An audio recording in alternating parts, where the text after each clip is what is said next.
If you make it to the end of the video, I'll give you a cookie.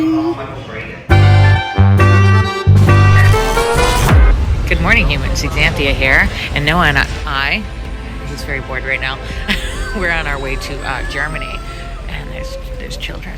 There's children, they're everywhere, but this is going to be a very long flight, so I'm going to show you this little video that I made. My little brother, actually sent me a story that he had written, a true story, and I put it together and I made a little video, so here it is.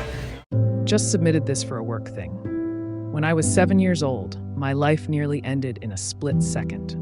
I was walking through a school zone when a car came speeding down the street, ignoring the warnings and the children around. The impact was sudden and brutal. I later learned that I had been impacted with such force that I was left unconscious for days. I was airlifted by helicopter to the nearest hospital, which saved my life. The doctors said that without that emergency response, I might not have made it. That helicopter ride was my first brush with the world of aviation, though I didn't know it then. At the time, it was just a means of survival, but it left a mark on me, a connection to something bigger than the chaos that surrounded my young life. My childhood was anything but stable. My mother, struggling with deep-seated issues, had taken me from New Hampshire to California years before without anyone's knowledge. We lived a transient life around Los Angeles, bouncing between shelters, makeshift homes, and our share of park benches and bus stops. School was sporadic, and the future seemed as unstable as our living conditions. My mother had already had 2 other children taken from her, but somehow I remained in her care. Things came to a head when I was 11. My mother's mental state had deteriorated to the point where the authorities could no longer ignore it. They stepped in, and I was taken from her, a scared child who had already seen too much instability for one lifetime. The possibility of being placed into state custody was real and terrifying. I knew enough to understand that children who entered the system often got lost in it, becoming invisible in the maze of bureaucracy.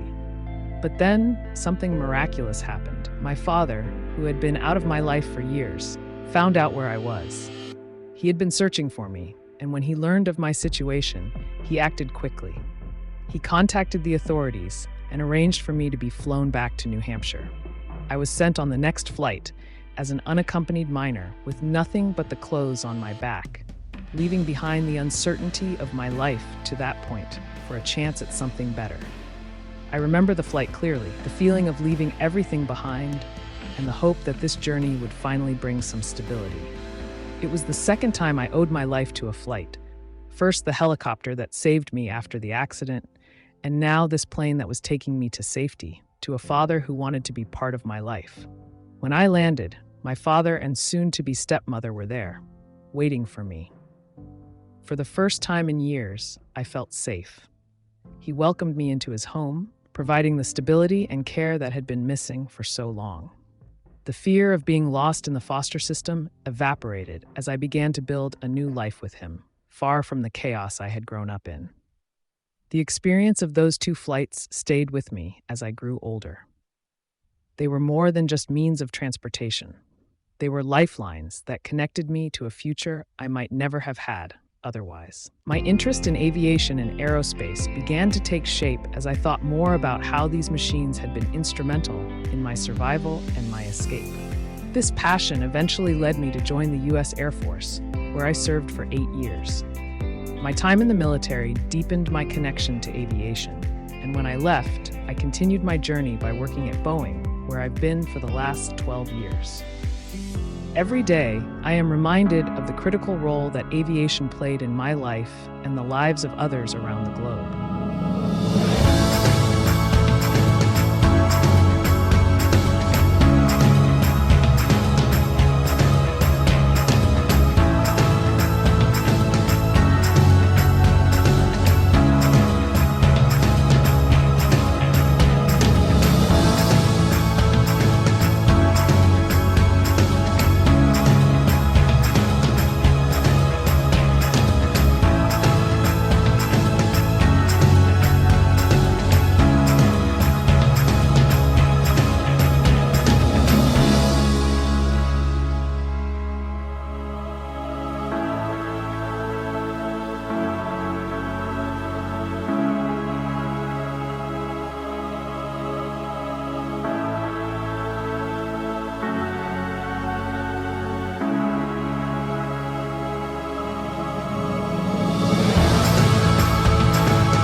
so I suppose that I can relate, and which is why I'm still flying places. I always try to just, what's around the corner.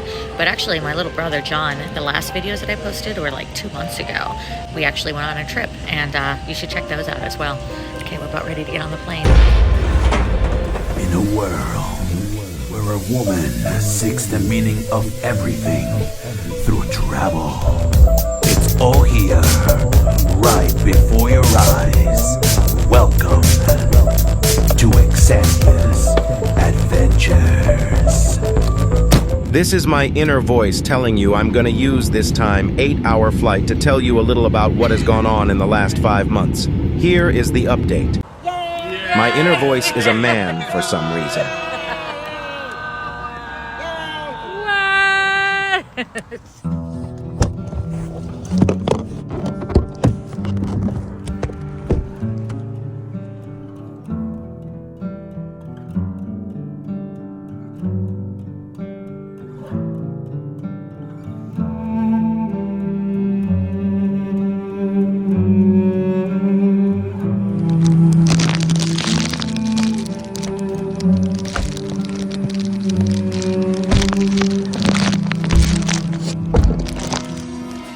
Then, because our friend and landlord's boyfriend passed away, as well as our lease was up at our home, Jody wanted to sell our house.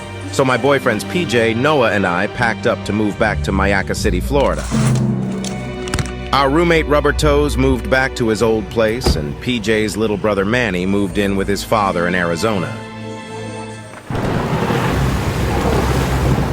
Then there was a flood in Mayaca City, Florida.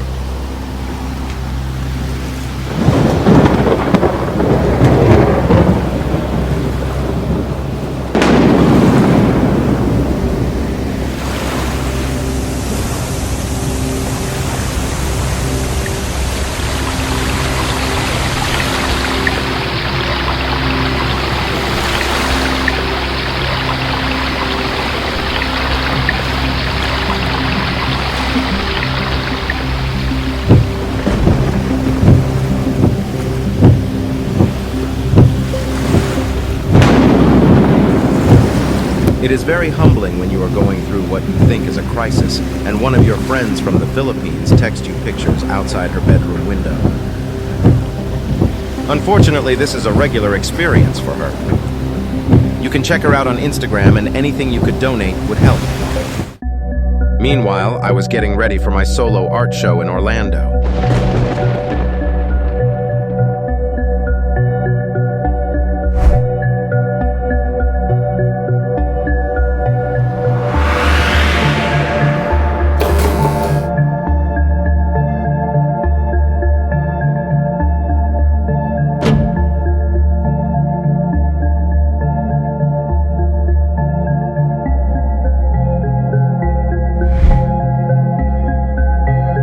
Please subscribe and I will do a happy dance, and it will be so amazing you may not survive.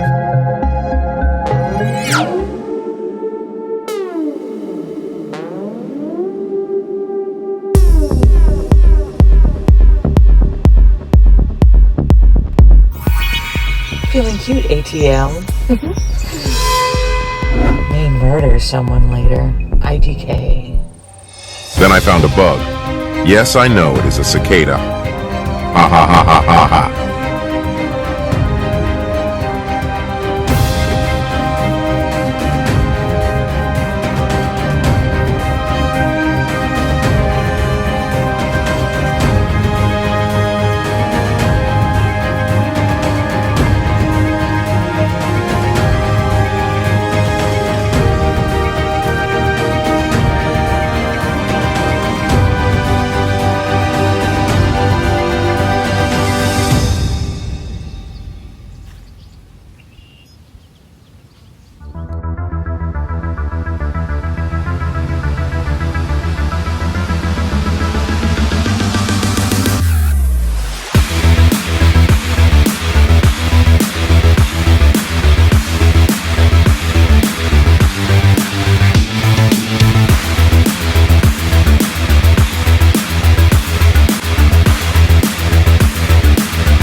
Hey, what's up?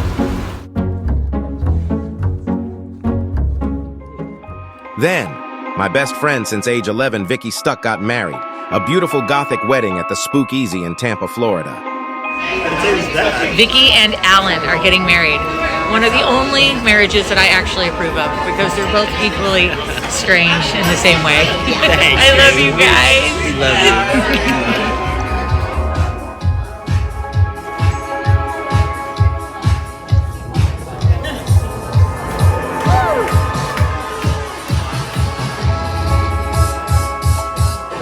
I brought both my boyfriends, PJ and Noah.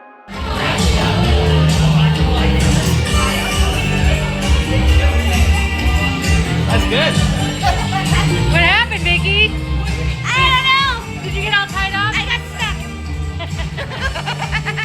That's marriage. All right. And then do we have a fork? Anyone? Yeah, let me go grab it. You are the fork. What's going on here? I just got in from space. No, you need to get off. You need to get off Well, this car. I'm waiting for the transformers to kick in, so... Can I see your license? It's a spaceship. Don't need a license. I'm Mr. Electric. Oh, sorry, sir. I'm guarded through space Vanguard number 3.74. Proceed.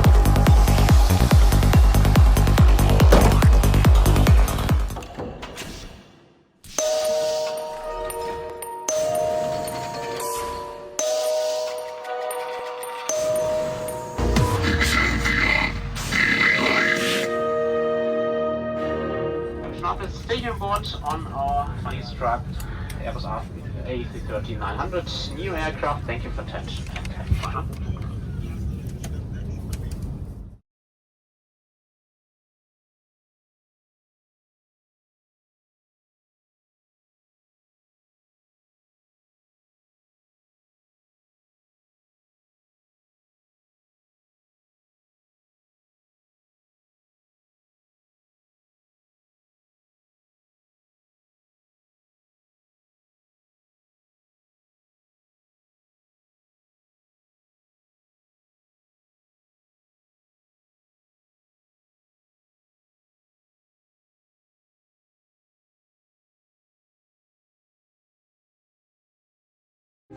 I would like to thank you so very much for making it to the end of my video. And if you could like, comment, and subscribe, and click on that little bell there so you know when I post a new video. I post a new video every day. And if you have any friends that are cool enough to share my video with, that would be cool. Because cool people, you know, we should stick together.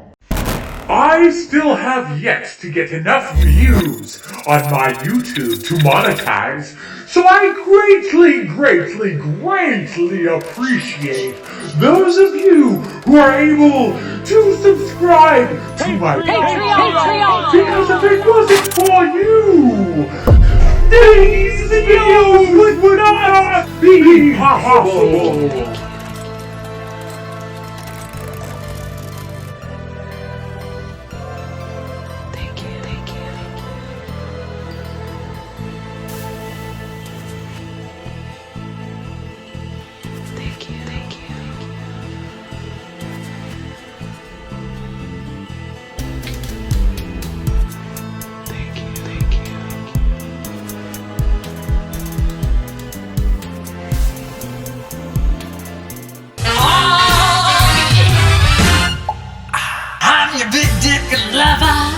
Get from Denver, cutting carpet like a switchblade queen.